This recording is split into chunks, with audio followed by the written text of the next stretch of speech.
नमस्कार दोस्तों, steno help PP में आप सभी का स्वागत है। दोस्तों, आप सभी की आगामी एसएससी स्टेनोग्राफर की भी स्किल परीक्षा तथा एम्स एवं अन्य कोई भी स्किल परीक्षा के लिए ये डिक्टेशन काफ़ी महत्वपूर्ण रहेगा। बहुत सारे डिक्टेशनों का एक डिक्टेशन बनाने का मैंने प्रयास करा है। बिल्कुल नया डिक्टेशन रहेगा आप सभी के बीच में। इसको लिखने की ज़रूर कोशिश करिएगा। गति सीमा 95 वर्ड पर मिनट से लेके 100 वर्ड पर मिनट की रहेगी। कुल मिला के 9 साढ़े 9 मिनट का ये डिक्टेशन रहने वाला है। अच्छे से लिखने का प्रयास करेगा। बिल्कुल नया डिक्टेशन है और इसी प्रकार का डिक्टेशन आपको आगामी जो परीक्षा है उसमें भी देखने को मिलेगा। रामधारी गुप्ता खंड 1, 2 ऐसे डिक्टेशन इस बार एसएससी नहीं देखने को देगी। इस चीज़ को ध्यान में रखिएगा। आपको कुछ भी डिक्टेशन दिया जा सकता है, तो उसके लिए बिल्कुल तैयार रहिए। डिक्टेशन स्टार्ट करने से पहले जिस प्रकार वहाँ पर आप सबके सामने बोला जाता है कि डिक्टेशन स्टार्ट होगा, वैसा ही यहाँ पर रहेगा। आप लोग अपनी पेन पेंसिल को बिल्कुल अच्छे से तैयार करके रखिएगा। हम डिक्टेशन को स्टार्ट करेंगे ठीक 5 सेकंड के बाद।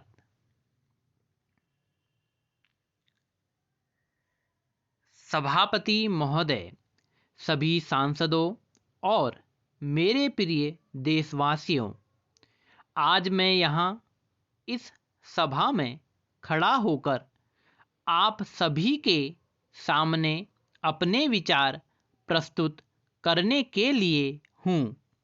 हम यहाँ मिलकर देश के विभिन्न मुद्दों पर चर्चा करेंगे और सही निर्णय लेने का प्रयास करेंगे जो हमारे देश के विकास और समृद्धि की दिशा में मदद करेगा। हमारा देश एक अद्वितीय और समृद्धिशील राष्ट्र है जिसने अपनी विविधता और ऐतिहासिक सांस्कृतिक धरोहर के लिए अंग्रेजों के अधीन से स्वतंत्रता प्राप्त की है।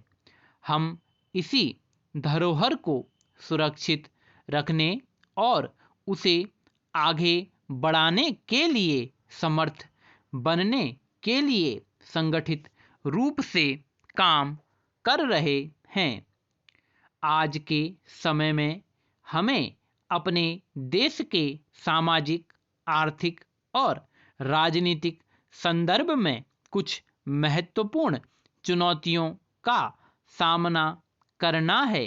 एक बड़ी बाधा भ्रष्टाचार के खिलाफ सख्त स्थान बनाने के लिए हमें एकमत से काम करना होगा। आधुनिक युग में विज्ञान और प्रौद्योगिकी का सही तरीके से उपयोग करने का समय है। हमें नई तकनीकें उन्नति के माध्यम से अपनी आर्थिक गति को बढ़ाने के लिए अपने क्षेत्रों में नवाचार लाना चाहिए। साथ ही हमें शिक्षा से जुड़ी समस्याओं का समाधान करने के लिए विशेष ध्यान देना चाहिए।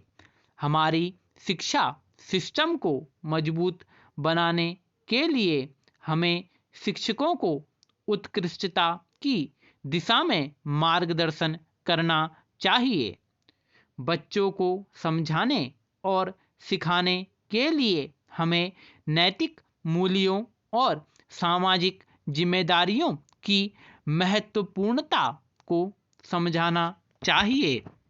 हम अपने बच्चों को न्याय, सच्चाई और सामंजस्य के मूल्यों की महत्वपूर्णता को सिखाने के लिए जिम्मेदार हैं। दोस्तों, हमारा राष्ट्र एक बड़े परिवर्तन की दिशा में बढ़ रहा है। हमें इस परिवर्तन को सही दिशा में ले जाने के लिए सभी वर्गों के लोगों को साथ मिलकर काम करना होगा। हमें एक सशक्त और समृद्धिशील देश की दिशा में बढ़ने के लिए एकमत होकर काम करना होगा। आदरणीय सभापति महोदय, सदस्यों और दर्शकों, आज मैं आप सभी के सामने एक नए और महत्वपूर्ण विषय पर बात करने के लिए खड़ा हूं और वह है स्वास्थ्य सेवाएं और उनका विकास। हमारे देश में स्वास्थ्य सेवाएं महत्वपूर्ण भूमिका निभाती हैं और इसका सही तरीके से विकास हमारे समृद्धि की दिशा में महत्वपूर्ण है। हमारे देश में स्वास्थ्य सेवाएं पहुंच, गुणवत्ता और उपयोगकर्ता सहित कई मुद्दों का सामना कर रही हैं। हमें यहाँ बैठकर इन मुद्दों पर विचार करना चाहिए और सबसे अच्छे तरीके से समाधान निकालने का प्रयास करना चाहिए। सबसे पहले आत्मनिर्भर भारत की दिशा में हमें स्वास्थ्य सेवाओं को पहुंचाने में, उनकी गुणवत्ता में सुधार करने के लिए कड़ी मेहनत करनी चाहिए। गांवों से लेकर शहरों तक हर क्षेत्र में समान रूप से उच्च गुणवत्ता वाली सेवाएं पहुंचनी चाहिए ताकि हर नागरिक को स्वास्थ्य का अधिक से अधिक लाभ हो सके। दूसरा, हमें सार्वजनिक स्वास्थ्य सेवाओं में सुधार करने की आवश्यकता है। ये योजनाएं जनता के बीच जागरूकता बढ़ाने, जांच और उपचार के लिए सुविधाएं प्रदान करने के साथ साथ बीमा और निशुल्क उपचार की सुविधा प्रदान करनी चाहिए। तीसरा, हमें स्वास्थ्य के क्षेत्र में नई तकनीकों और अनुसंधान के लिए निवेश करना होगा। विज्ञान और प्रौद्योगिकी के अद्वितीय उपयोग से हम नए उपचार विधियों को खोज सकते हैं जिससे बीमारियों के प्रति जनता का स्वास्थ्य स्तर बढ़ सकता है। चौथा, हमें नई तकनीकी उपयोग करके डिजिटल स्वास्थ्य सेवाओं को प्रोत्साहित करना होगा। इंटरनेट और डिजिटल प्लेटफॉर्म्स का उपयोग करके हम लोगों को दूरस्थ स्थानों से भी सही सलाह और उपचार प्रदान कर सकते हैं जिससे समस्याओं का तत्पर निवारण संभव होगा। पांचवा, हमें जनसंख्या के बढ़ते दबाव के मुद्दे पर ध्यान केंद्रित करना होगा।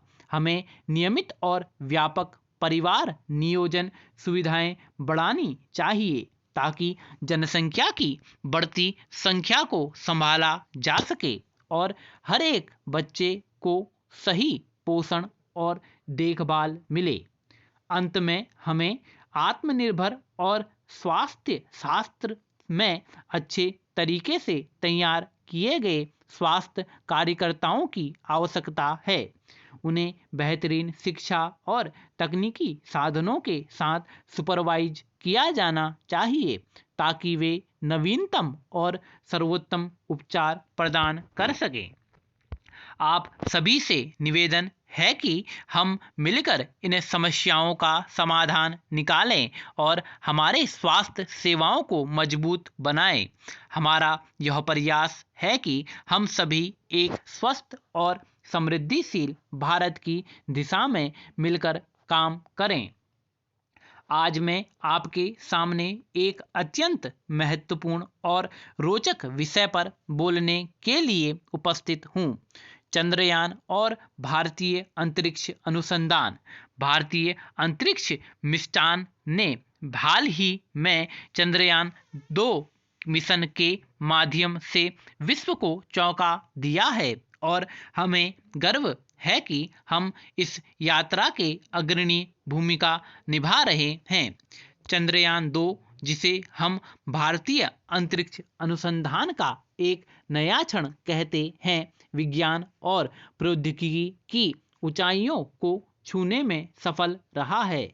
इस मिशन के माध्यम से हमने चंद्रमा की सतह की जानकारी प्राप्त करने का प्रयास किया है और इससे हमारे अंतरिक्ष अनुसंधान क्षमता में एक नई कड़ी जोड़ी गई है।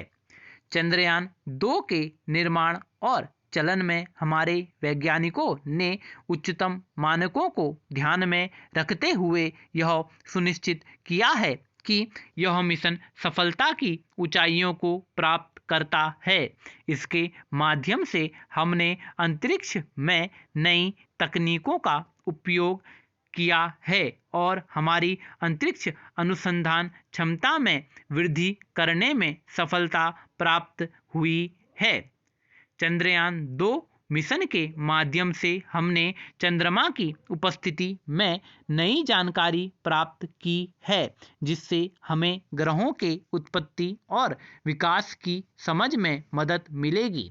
इससे नए अनुसंधान क्षेत्रों का खुलासा होगा और हम भविष्य में भारत को अंतरिक्ष अनुसंधान में एक महत्वपूर्ण खिलाड़ी बनाएंगे। स्टॉप। दोस्तों, ये था आपका एक बेहतरीन सा डिक्टेशन जिसमें विभिन्न प्रकार के डिक्टेशनों का समायोजन किया गया है और इसी प्रकार के डिक्टेशन आपको देखने की प्रबल संभावना है डिक्टेशन एसएससी या कोई भी आपका जो स्किल एग्ज़ाम है वहाँ पर। आप सभी लोग जिनका भी एम्स का है, एसएससी का स्किल्स है, फर्दर कोई भी स्किल है, इसको लिखने का प्रयास करिएगा। एक बार में नहीं लिखा जा रहा है तो दूसरी बार लिखने का प्रयास जरूर करिएगा और इस प्रकार के डिक्टेशन का माइंड सेटअप अपने दिमाग में रखिएगा। इसी प्रकार के डिक्टेशन अगर आप कंटिन्यू चाहते हैं तो कमेंट बॉक्स में ज़रूर लिख के बताइएगा कि आपको डिक्टेशन कैसे लगा। इस प्रकार के डिक्टेशन बनाने में हमें बहुत मेहनत लग रही है। अगर आप लोगों का साथ मिलता है तो आगामी दिनों में लगातार आपको एक दिन में 2-2 डिक्टेशन मिलने की पूरी संभावनाएं रहेंगी। आप लोग इस डिक्टेशन से कितने प्रभावित हैं इसके बारे में ज़रूर लिख के कमेंट बॉक्स में लिखिएगा। मिलेंगे एक नई वीडियो में, तब तक के लिए चैनल को लाइक, सब्सक्राइब, शेयर कर लीजिएगा, बेल आइकन को दबा लीजिएगा।